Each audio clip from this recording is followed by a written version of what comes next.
All right, good morning. Welcome. So nice to have you here with me today. Open to weight loss is the theme of the day. I got the coffee on. Invite you to grab a coffee or tea with me and we'll dive into some thoughts. Want to take this session and really think about turning our mindset from struggling with weight loss, which is something that is so common, and turning that focus toward being open to it. I have talked over the last week or so about the struggle with weight loss. We did a session about if you're struggling, that you're not alone. A lot of weight loss programs and processes trying to sell people things. I think this is where it comes from. I'm not really trying to, sell anything. I have a business. Simple Fasting is a business. I consult with people. I don't mind if people come and consult. But the point of this show, as much as anything, is just a dialogue exploring the truth and reality of the body and our collective experience of everyone walking toward better health. And so I don't have any interest in anything that isn't true. And so truth is that the collective experience we're having with weight loss is a struggle for a lot of people. Do you feel that way? Let me know. I'd be very happy to hear about your experience. How do you experience it in your life? So, from my perspective, working with people, it's helpful to validate people's experience. People working say it is a struggle. Okay, but we don't want that to be our complete focus. Nicole is here. Yes, can be a struggle at times. Yes, I hear that. What we have said as we've been exploring psychology, as we've been trying to get into this very right brain type of thinking through envisioning ourselves as creative people who are creating the experience that we want to have in our health journey. Create the type of life that we want to be living, like creating and shaping the way we're being in the world. Openness, to me, if I had to pick one word that can move us toward a space out of struggle, because while we want to validate struggle, we don't want to create it. Have you ever done that? Have you ever created struggle for yourself? Sometimes we get stuck in habits and patterns of struggle that when we really dial back from it, we can see choices we're making are at least feeding into a cycle. So a perspective of openness is the type of perspective that can help us get out of habits and cycles that aren't taking us to a better place. Help us open our mind, reassess the way that we're going, and then the ultimate goal that we're going for in a health space is this flow state that we've said, where we have primed our experience in our environment and we've used what we've described as our limited mental capital, spent it in a way that helps us to open up new ways of being. And in that new way of being, we want that to the greatest extent possible to be a flow state that is minimizing our struggle. This is how we take a process that can be intense, a fasting process. We're going to dive in to some deeper thoughts on fasting in this session.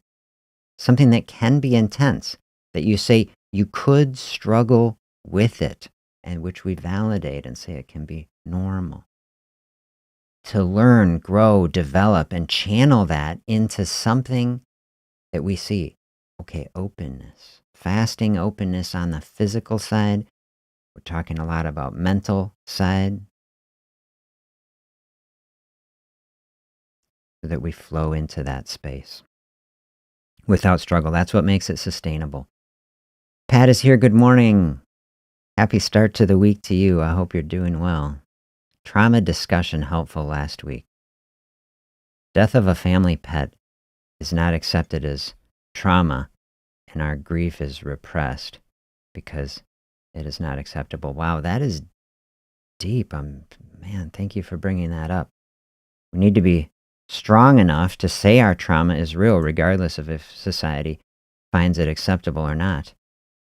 Well, I certainly appreciate that, and I certainly validate the reality of the trauma of a pet. I'll tell you. So I should show you some pictures of my dog. I had two dogs growing up, and a golden retriever, and then a border collie. And we got, I don't know the exact dates, but like, let's say that we got our first dog, my golden retriever, when I was 6. It's probably something like that. I had, in many regards, as I'm sure many people do, I was a very awkward middle schooler. I did not really have a lot of friends. I had a lot of very difficult and lonely experiences, and that dog was like my best friend growing up. And I loved that dog and both of our dogs. And then we got another dog. It was a fun story. We bought it at the grocery store. Some guy was selling the dog in the back of the grocery store. Had to move and get rid of the dog. And I was like, Mom, we got to get this dog. And she's like, okay. So we had two dogs. But when that dog passed, when both of those dogs passed, it was horrible, for me.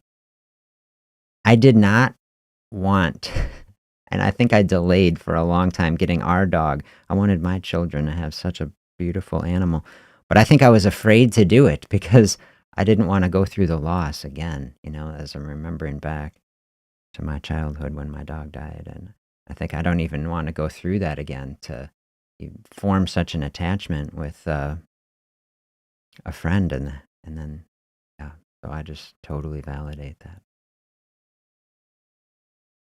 The trauma discussion last week, that really to me, uh,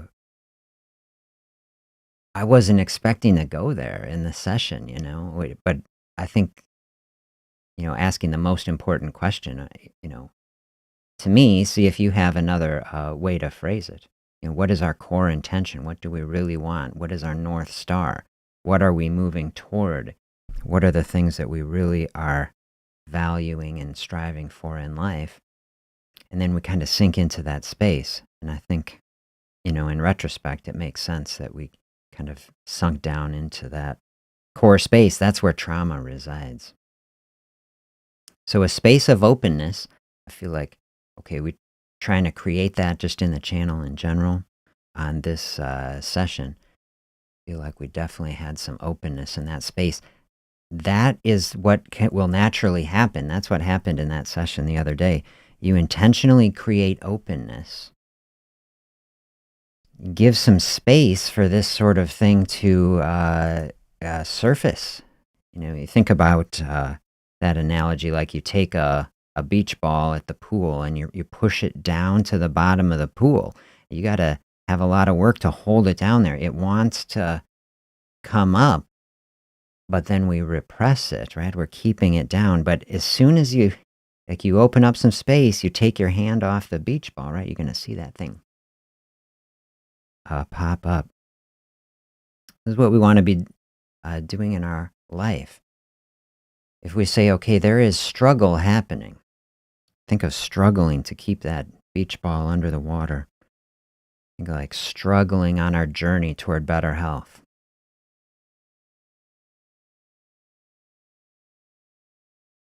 Creating some openness, giving the opportunity to let those deeper things come out so that we can deal with them. We said in that other session, time doesn't just heal trauma and difficulty. Obstacles that we have don't just go away. There needs to be a process of some kind to either, however you consider it, navigate around it, move through it, climb over it. Those are the sorts of analogies and processes that help us. move through a space like that. Openness was kind of the theme of my yesterday. I'll show you a picture. I was hiking along the Ice Age Trail. Ice Age Trail goes all the way across Wisconsin. And there's a section, it might even be bigger than that. I don't know exactly how big it is, but it's a very long trail. So I was out in the countryside. We came across this hill and this tree and this big open blue sky, big open field, this beautiful rolling hill. And to me, I was just openness as a mindset just coming to me in that space.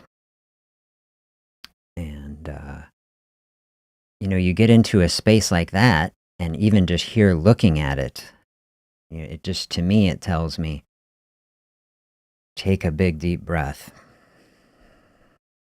Big, deep breath, one of the first moments of openness. Do you experience that in your life? If you are in a space of struggle, a space of stress and tension, doesn't the breathing get shallow and rapid?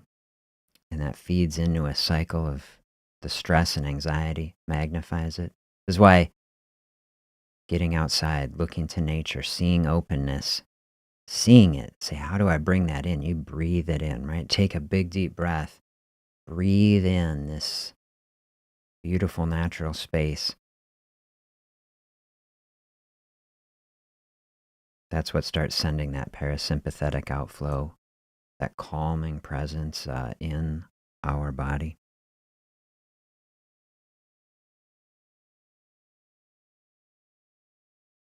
Pat says that trauma session helped to separate my goals from my need for comfort and stay on track.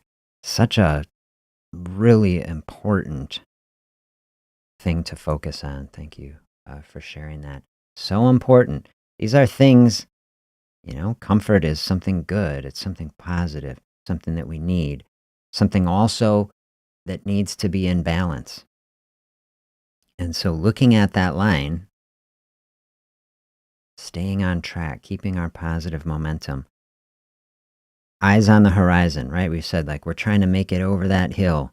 We're walking in that direction, keeping our eyes on the prize. Look better if I can get my view from Aspen, where I was the other day. See if I can dial that up.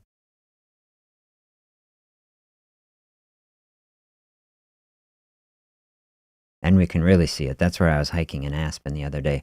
We want to head over those foothills and get all the way into the distance. That little peak in the middle is Maroon Bells, where I was hiking. That'd take us a good day or two to hike that far. And so, say, exciting journey, right, to get there, but difficult, especially if we were going to try to walk straight there. No trail. We'd have to work. We're blazing our way. Okay, I wanted to share this quote with you as we're diving deeper into openness. Found this quote from Pima. I was reading a little bit about this woman. Is a Buddhist, Tibetan Buddhist practitioner. Says, openness doesn't come from resisting our fears, but rather from getting to know them well. And I thought this was a really thought-provoking quote on openness. Openness isn't like just this magic state, kind of Pollyanna, like, oh, everything is perfect.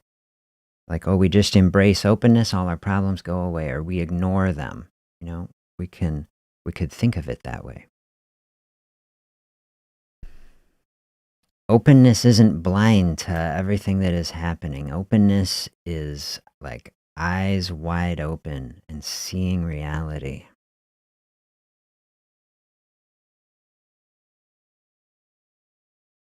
Seeing fear and then seeing it for what it is.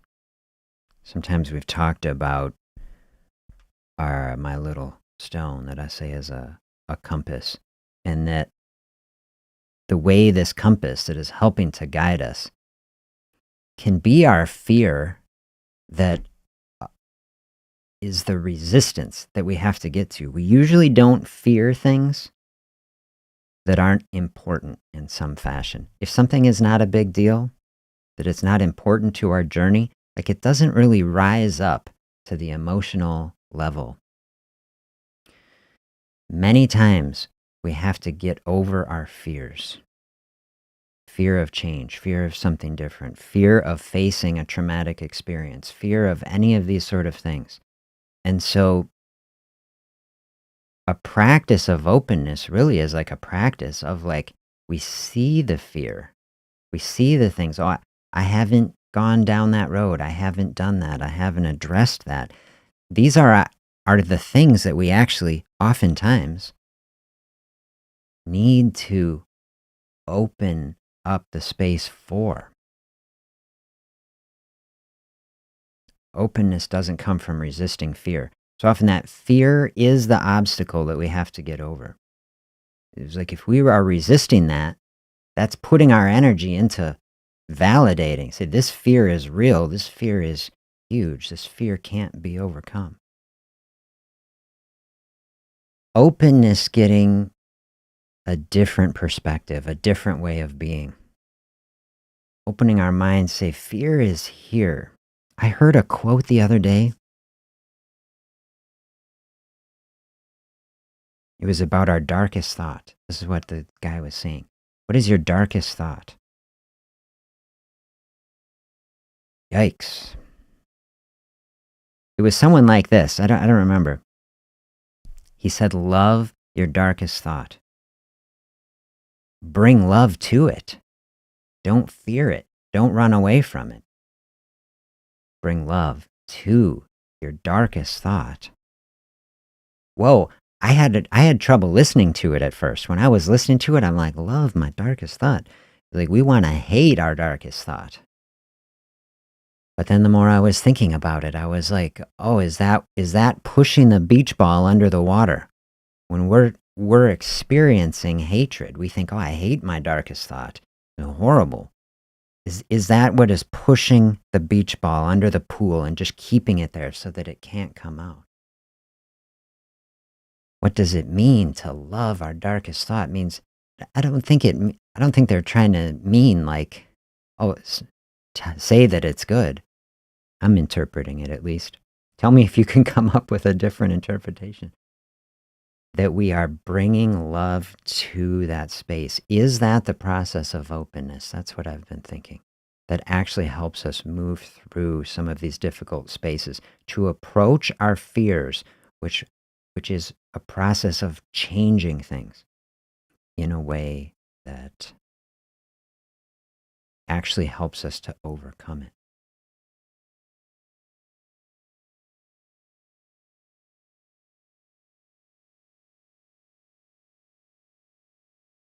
Pat says, shallow breathing becomes a habit and a default, which I believe contributes to many illnesses. Yeah, absolutely. Yeah, I really think it does. We did the session, which is one of my favorite sessions on inflammation and chronic disease, and how inflammation is at the root level of so many maladies, especially every sort of metabolic malady, metabolic and autoimmune sort of process in the body, chronic inflammation causing this.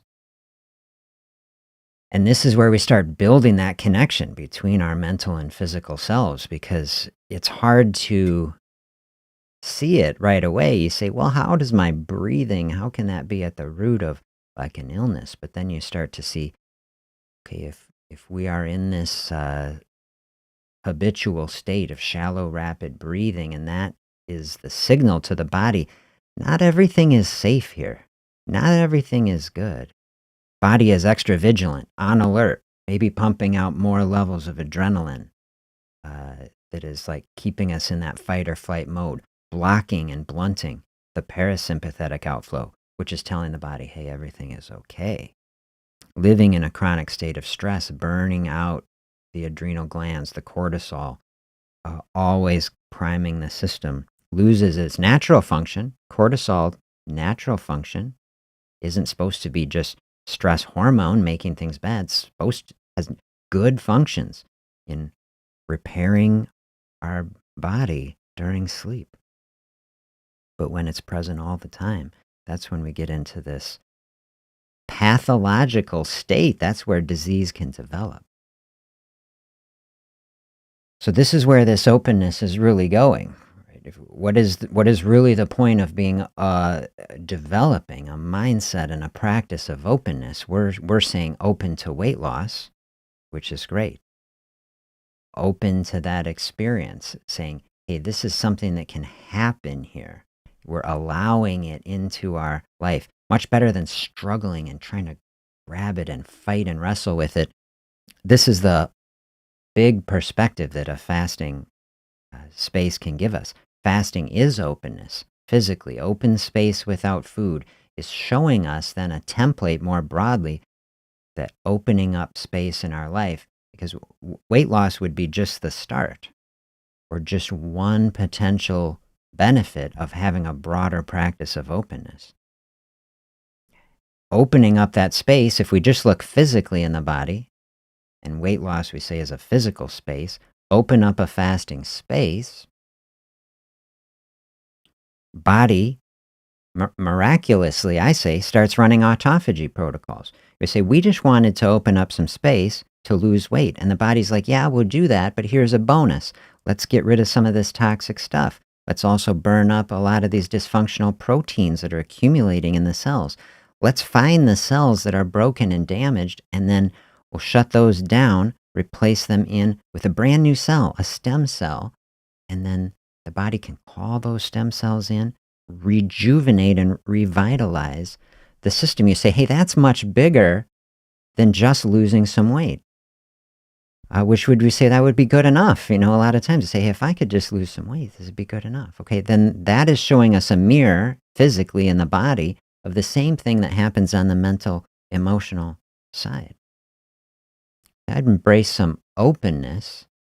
You see, I just want to have like a break from the stress and the anxiety for a little bit, trying to find peace and contentment in life.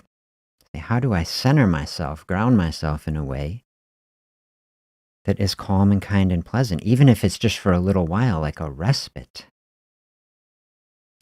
Body's like, oh, you open up that space, just like there's a bonus on the physical side, autophagy pathways. Then on the mental health side, oh, the body's like, hey, look at this. Now we have this open space here.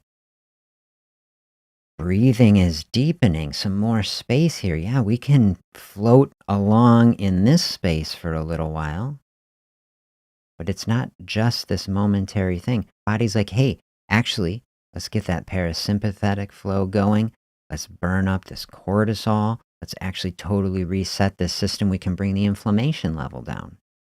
And then these two things spiral as we're opening up a mental space where we're getting in that mental flow state. We're not fighting with something. We're having openness. We're bringing love into the difficult spaces so that we can unlock it, let go of trauma and difficulty. That is actually giving the body space to reduce that inflammation. As the inflammation is coming down, like we saw in that talk, that's actually changing the function of our immune system. It's changing the function of the adipose cells. Those are the fat storage cells. We saw that these things cycle around through each other, that when people are stuck in a cycle of gaining weight, the immune system is actually migrated into the adipose cells, causing inflammation as an inflamed state. And then that is driving insulin resistance. And this whole thing spirals around. And that's the process that flows from weight gain through into the development of type 2 diabetes, and then lots of other things, fatty liver disease and atherosclerosis and all of this sort of stuff. So say a process of openness, you say, well, that doesn't seem very medical. That seems like we're out in some other sort of space. And the more we look into these processes, we see it's all the same thing. It's all the same process. We embrace a spirit of openness in our mental health space is bringing peace and contentment that can flow in and support the physical body and the space in such a powerful way.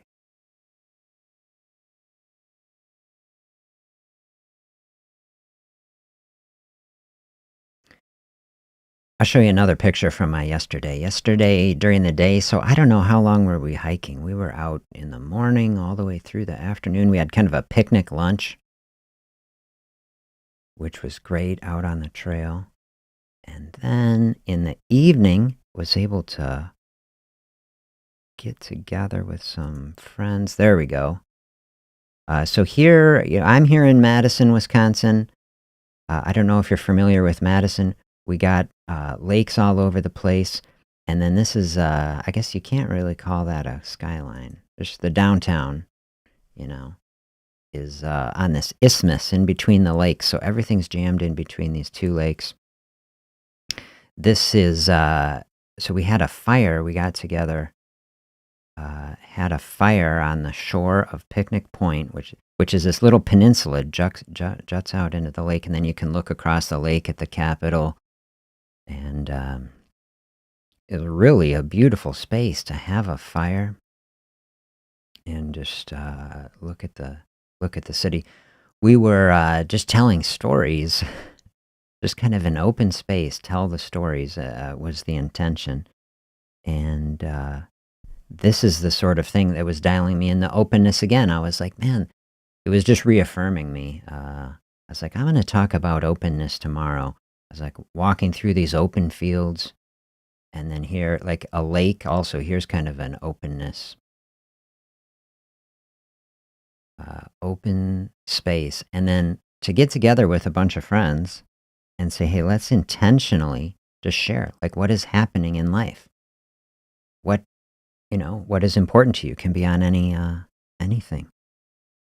And the stories, that come up, that's like giving space for the beach ball. I mean, in a group of people, people who have had, a lot of traumatic things happen, family members who are dying and so many things, difficulty in their life, struggling with depression and anxiety.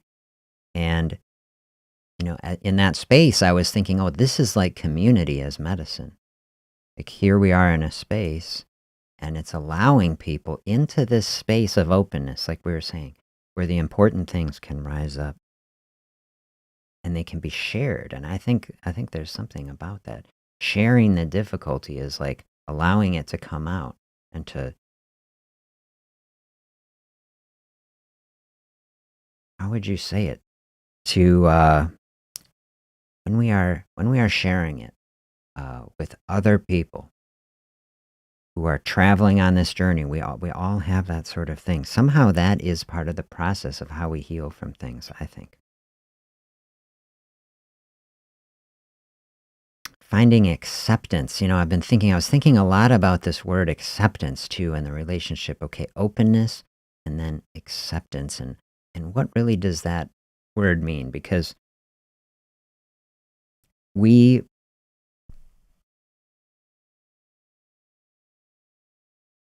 I often will use the word acceptance to say like there are things that we shouldn't accept. It's important to have boundaries.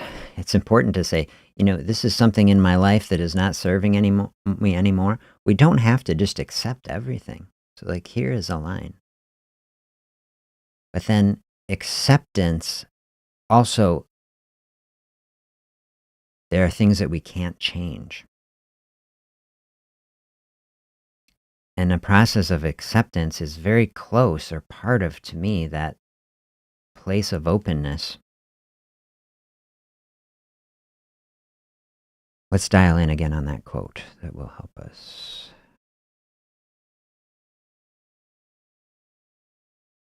Openness doesn't come from resisting our fears, but rather from getting to know them.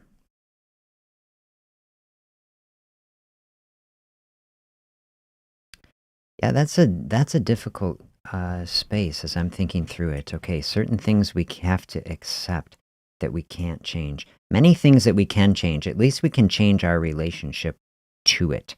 Change our relationship and experience to the difficulty, the things that have happened. And maybe acceptance is part of that openness where we come to accept this is something that happened, this is a reality, this is the way something is. Openness, not resisting it anymore, not resisting the fear, the darkness, bringing love to it. That's a process of acceptance that could be a very powerful step on the journey as we move toward it.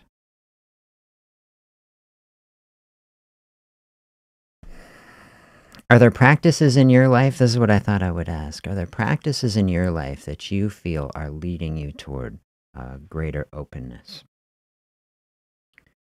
Things that you have found value from. This would be something to reflect on. I give you my top three. The and not a secret. These are the things that we talk about. The first being journaling. I think journaling is super open practice. Do you keep a journal? Is that something you find value from? How do you use it?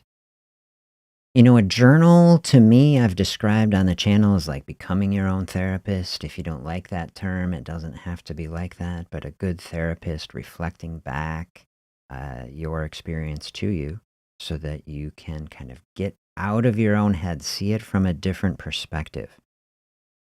When we're seeing things from a different perspective, it helps us be a little more open about it. Okay, we're out of our own space. So, journal, it's an open space, is a blank page. If you don't have a journaling practice, if you like the idea of openness, say, how do I cultivate more openness in my life that would help me move toward the obstacle? Identify the fear. See whether this fear is just a mental construct that is trying to prevent my growth and development and progress. As many times it is fear, we fear the obstacle. You can start writing a journal just very simply if you don't do it. It seems so simple. You say, well, how does just writing down something about my day going to help me? Just that simple thought kept me from writing in a journal for many years. You can just start like, today I did this and today I did that.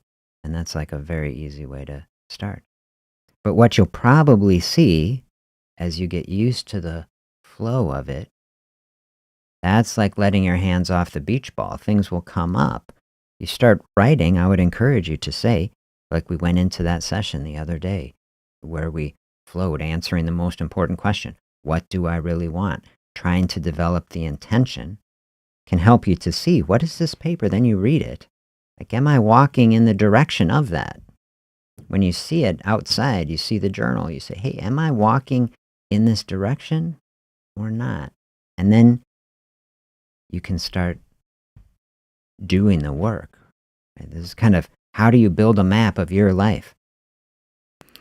Pat said during that session, everybody's situations, traumas, difficulty is unique, takes its own space and time to deal with. Unique.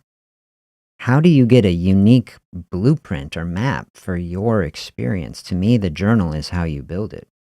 You write out your human experience with what you are trying to do within the context of your own situation, the life you have lived, the experiences for good or bad that you have had. Journal helps you map that out. To me, the other side of that then is the meditation space, is the reflection. Somewhere I have an image. I probably couldn't find it live. Maybe I'll try to find it. I'll make a note. There's like progress that we can make. I have to see it, but it was on the value of reflection, of taking time. Oh, it was like learning from experience. That's what it was. It showed a picture of learning from experience with like a little bar, and then it was like reflecting on experience, big bar. The reflection on the experience, like if we have an experience and we just bury it, maybe we aren't necessarily going to grow or progress so much from that. To then take the space, the openness, you have to have openness to have a reflection. That's what is taking us toward the meditation space. I think that's where we went toward the end of that trauma session, is how do you open up a space to actually be able to reflect and move forward through a space? Journal is like the start. Get the map out, shows you, here's the fear. You'll write it down. I don't think I could ever do that. I feel intimidated by this and that. Okay. Then you open up the meditation space, whereas like to actually say, this is a priority in my life to overcome this and move toward it. If you've never done it, it'd be very difficult. Just like we say, okay, if you never practice fasting, that's the physical side of openness. I I have used food as an emotional and physical crutch in my body for a long time. Body has not built out the strength to do it. That's why you have to be very thoughtful and gentle. You give yourself much space to be able to open up. This is it.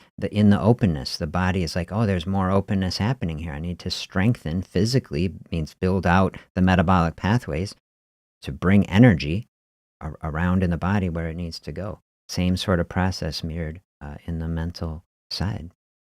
Opening up some space here. Whoa. Body says, I've always had all these distractions here, haven't had to deal with this processing of these sorts of things. Do you see how the fasting is mirroring the mental experience? So you're diving into a new meditation practice. You're trying to expand that practice. Be thoughtful, gentle. The first times I tried to meditate, I'm no master at it. Literally within 20 seconds of sitting down in a room, I'm like jittery. I'm like, feeling anxious.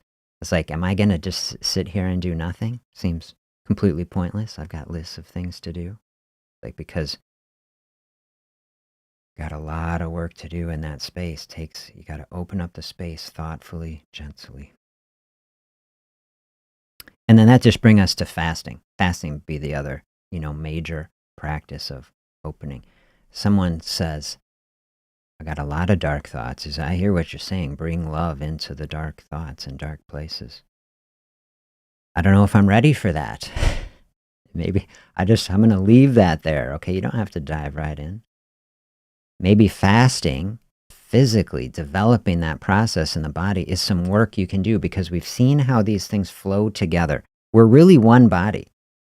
It's just a construct to think of our physical health, our mental health is the same thing. It's a construct to say, oh, the mind and the body. We're a mind body. We need a word that is just one thing, a being. That's what a being is. It's a mind and a body. Can't really separate them. Sometimes helpful to separate it, just to think about it. So by focusing on our physical health, by opening up fasting space, that is strength in the body. And that openness is a pattern that, as you're building that ability, can spill over into helping you address some of these deeper issues. So you can do both at the same time. You could do it the other way. Say, I'm not ready to practice a fasting space. Seems very intense. Maybe the better place to start for someone is say, I'm just going to get out that journal and start writing that experience. See, openness is like no rules. I did a session, I don't remember when it was, no rules in weight loss. There are not rigid and dogmatic processes. They say, oh, you have to do it this way. Openness is giving us a totally different blueprint. Say, open to weight loss, open to health and healing, just openness in general. I think when you open up a space with the processes like we're describing here, journal, meditation, fasting space, an idea of openness that is eyes wide open, not pretending that problems don't exist. Getting to know our fear, like that quote said, bringing love and openness to it. That process will guide you. It will guide you. And you can flow into that kind of space and, and find the way. Like we were saying, everybody's path is unique, but the tools that we use, some very common tools, can help us to get there. So I thought here I would just give a little bigger blueprint or discussion or my thoughts of the day on that fasting process. This is what we're trying to do. Open to weight loss. If you are say, hey, I'm open to it, I'm not going to struggle with it. What does it look like? Perhaps more tangibly, use a fasting practice to dial into it. Just because, let me know if there are deeper questions, other things on it. What does it really look like? I spend a lot of time just trying to focus on these mental, emotional realities so that we can flow through that. To me, that's the biggest part. Then what does it look like? Okay, a fasting space, what do I mean by that? Really, just to make sure that we're all clear. An open space without food, to me, that means calorie-free and ideally artificial sweetener-free. So passing a space through a space voluntarily. So say fasting isn't really you were prevented from eating. Now, if you are not stressed by it, if it happens, okay, then it's not a big deal. But I don't at all mean someone who is not prepared for it, someone who isn't intentional about it. So fasting, really a thoughtful, intentional space without food that we are using for a specific positive purpose. Most people have about 12 hours in our society where they are not eating. And, from if people were done eating at 7 at night, they're eating breakfast at 7. We say, well, there is a 12-hour window that most people would accept as pretty normal. And then some people have less. Some people eating much later. Some people have breakfast earlier. And so maybe some people only getting 9 hours of open space in a day where we're not eating. And so to me, fasting, if you ask the average person even that is interested in fasting or so-called intermittent fasting, say, well, that is like 16-8 or it's OMAD, meaning like, okay, you can either eat 16 food-free hours or just eat once in a day, maybe open up something like 23 hours. And we kind of get clocked into these kind of two tracks. To me, it's a whole spectrum, and it's much less intense just to say, hey, this is like this process of openness just means we're opening up more space. And sometimes I say could just be 1 hour. Sometimes I just break it down for someone, could be even 5 minutes. Like if something is overwhelming, we can break it down into the smallest parts and move toward it slowly. Does fasting on liquids counts? Yeah, it depends on what the liquid is from my perspective. For example, you'll hear a whole genre of fasting be like juice fasting, for example. And I think there can be a lot of benefit to that. There's, people classically say, oh, I'm going to juice up celery and carrots and apple or something like this, something like that, and have only juice. Go through a space. That's a type of fasting, no solid food. That is not the type of pure fasting that I really support and advocate if someone is going for weight loss. Can be many benefits to that. It's not wrong. It can work even for weight loss. Someone doing juice fasting, you're getting a lot of nutrients in there. And you can mix or match some of that. On a pure level, on the very base, what I try to encourage people is make liquids in fasting like a black coffee, a tea, a sparkling water, maybe a little like a lemon or lime in something, but pretty much like just calorie-free, everything free. That's the completely open space. The difficulty that we get into metabolically in the body that I think people haven't appreciated is that our metabolism is dynamic. And the main thing that controls it is our hormones, and especially insulin. Insulin is like a big switch, and it is flipping us in the body between modes that are running off of food and modes that are running off of stored energy. When you are juice fasting, you're putting sugar, amongst other things, into the body. You taste sweetness. One of the main purposes of sweetness is it is the thing that is telling the pancreas sugar is coming. You're going to have to crank up the insulin. And insulin, amongst other effects in the body, blocks access to the body fat.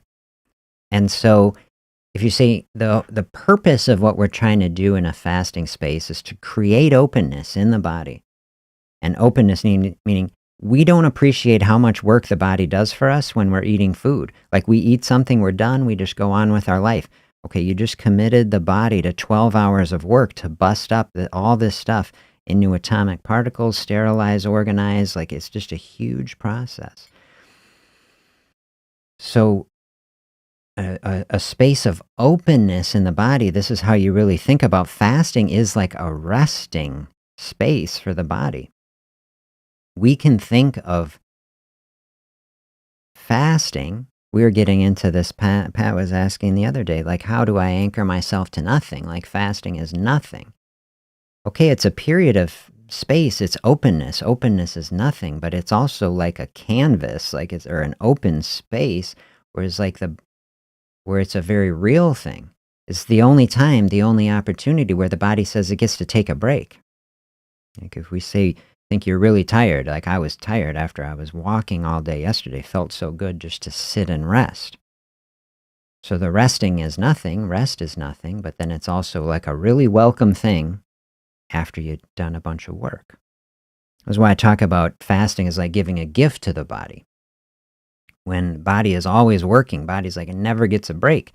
If we're eating every 12 hours at least all the time, digestive system really never getting to fully shut down. So open some space, allow the GI system to shut down, pancreas, a part of the GI system. If no sugar is coming in, for example, we can shut down the insulin production, allow the blood sugar to drop, allow the counter-regulatory hormones to come out, and those other hormones that have crazy names that you don't have to know are the hormones that actually say, hey, let's grab the energy now, sugar coming down. Hey, look, the insulin has gotten out of the way. Now we can get into the body fat. These are the hormones that come out, grab the energy from the body fat and release it. So in the pure space, you don't want to interrupt that. That would be like we're trying to meditate, a very difficult thing to do, but we didn't silence the phone and people keep texting us, right? You could never meditate. I never could. What if you're trying to meditate, the phone keeps going off, ding, ding, and then you read it. I mean, you're not going to get into a flow state of a meditation that way. The parallel mentally in the body would be like you're trying to practice fasting and then you keep drinking carrot juice. And so like always that you're tasting it, it's like you're always giving yourself that emotional thing you want. Something, some people can get their thing. I met people who've juice fasted for long periods of time. You can get into a groove with it, but it's not getting to that pure physiology in the body. So like I said, I love the quote, don't let the perfect be the enemy of the good. If you can juice fast your way to better health, I encourage you to do it. I mean, do it. If that's a compromise and you say, hey, this works for my body and my situation, not wrong. Like I tell you, no rules for weight loss. There's just things that serve you and things that don't. And you can experiment with these things, and it's totally fine to do.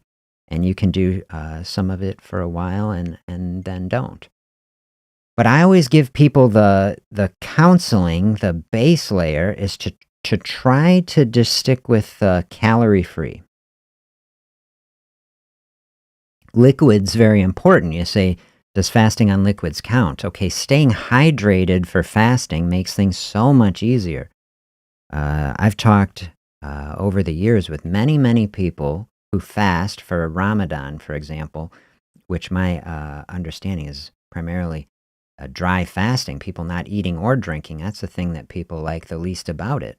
And as I've talked with people, if we have people of Muslim background, I'm happy to share your experience with it. As I've talked with people about it, the the lack of drinking anything during the day is like the most unpleasant part of it. Get very thirsty. Dry fasting this is something I don't really advocate because especially people older, compromised kidney function, other things, you can run into trouble with that. Hydration does keep it safe, absolutely. Hydration keeps fasting safe in many different ways. Dry fasting, much more intense, has certain physiologic benefits. To me, not worth it because we're trying to create a space that is pleasant.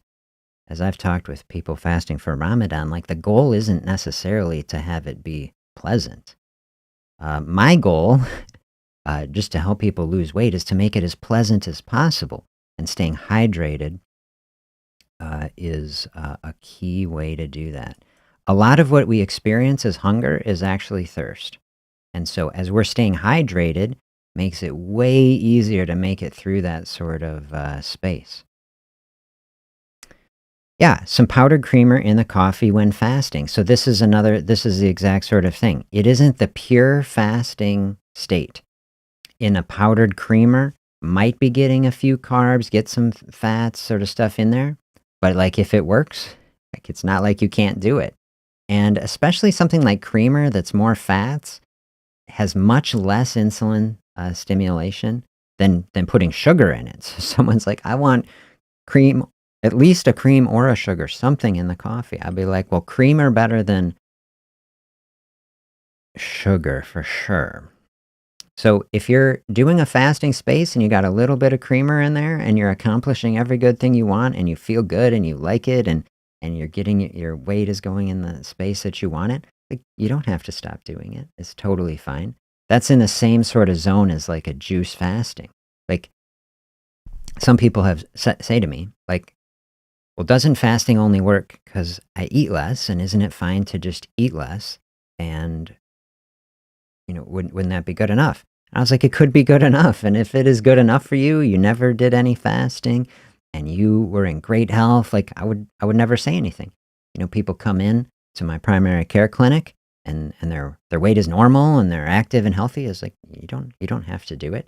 Now, if people have an open mind, there's other benefits to it.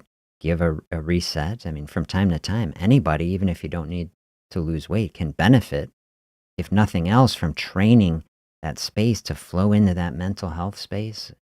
We have not appreciated that, okay, a lot of benefit to be had in our whole being from this practice. But a lot of people not in that space, right? A lot of people are like, well, I would really like to lose some more weight, and I do struggle with it to some degree. And so if people are in a space where you say, hey, this is not optimal, I'm not moving toward my goal as much as possible, that this is a spot where I say, okay, they're actually physiologically in the body is a big, big difference between a tiny bit and nothing.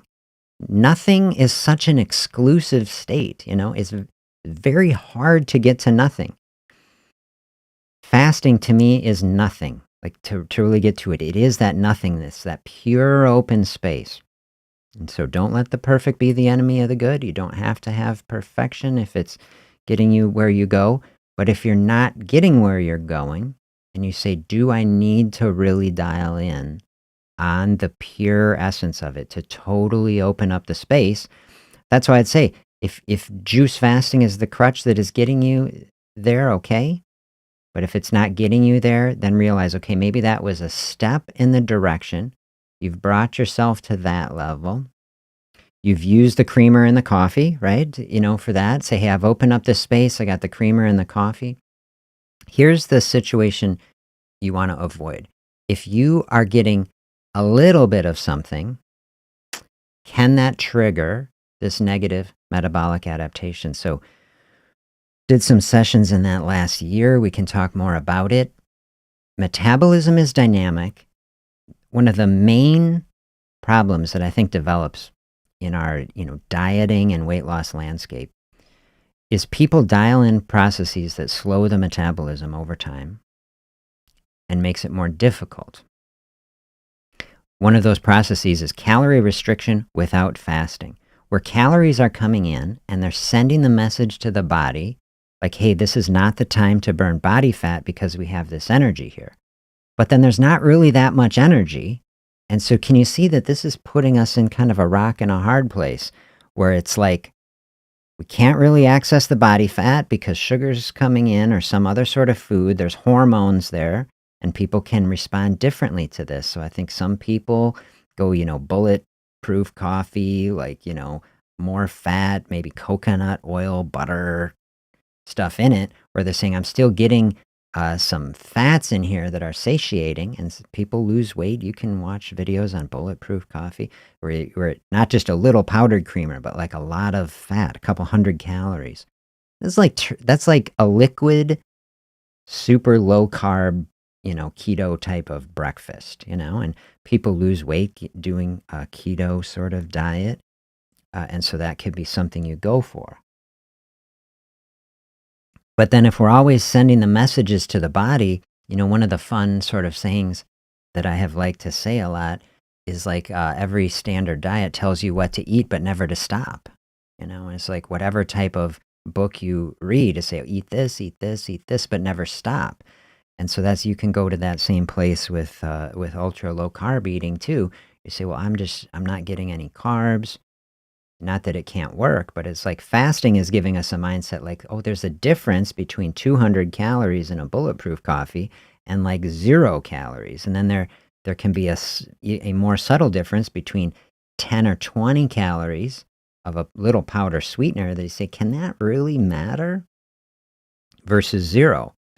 And I say, well, it could. And, there's no studies. I've never seen any kind of medical nutrition study on the metabolic difference. I would love a study like this. The metabolic differences between 20 calories and 0 over a space.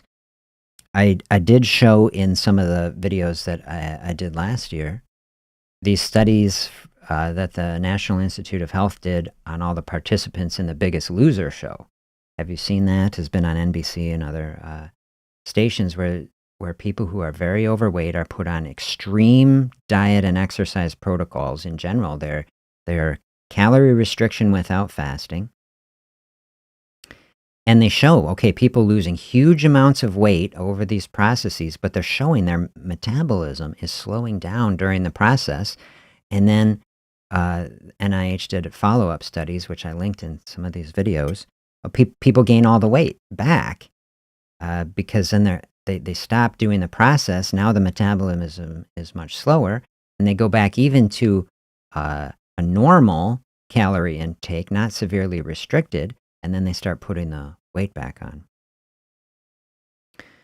The other side of that is that over time, see, these things are dynamic. They come and they flow. Over time, the metabolism will come back into some sort of balance. We have had discussions in the past. People say, oh, I've experienced something like that. Most people who have gone through a cycle of dieting have experienced a cycle, weight loss, plateau, regain, end up in a worse place. People say, oh, my metabolism is damaged, is like broken. And a big message I want to give to people. The space of openness from a fasting can help to heal that, is a resetting of it, and you can move forward from that, heal from that reset. Especially in the short term, a fasting space about openness is about releasing energy from the body. You can have increase in the metabolism, get things going again. And then everything in balance. Long-term fasting, heading out past 10 days, then you'll head back down again because the body's saying, oh man, we have not had energy in here in a long time. Body is interested in keeping us alive. Body will conserve energy. So I want to show people the metabolism is dynamic and flexible. We can interact with it in ways that we can use to move us forward. So what if it was the case? This is the point I'm trying to get to with your question. What if it was the case that a little bit of creamer is triggering some of that negative adaptation space where the body is hormonally getting in a space, is saying, oh, we got a little bit of calories here. It's kind of taking us out of a fat burning space. Look, we'll run off the creamer, but then no other energy comes. And it's kind of putting us in a tight little spot. So I give everybody the pure advice, calorie-free. Nothingness is the pure state. And then you can go from there. You can experiment with it. You think, what can I get away with? Like if you can get away with some little something in there, it doesn't seem to matter. You're accomplishing everything you want. You're loving it. Like, don't stress about it. But just have it in the back of the mind. Like, is this something that I can work on? I've said, maybe a couple days of the week leave the powdered creamer out, and then a couple other days you have it. And that would be a start, a way to move toward greater openness, just to the level that gets you what you want. All right, an hour. That was some nice thinking on openness. I hope these thoughts are helpful. Let me know further thoughts through the day. Come back, throw them in the comments. Have an ongoing discussion about it. I will be back tomorrow. Tomorrow is day 44. 44 days, hard to believe. Till 2026, we will keep stepping onward toward health together. Wish you all the very best. Have a good one.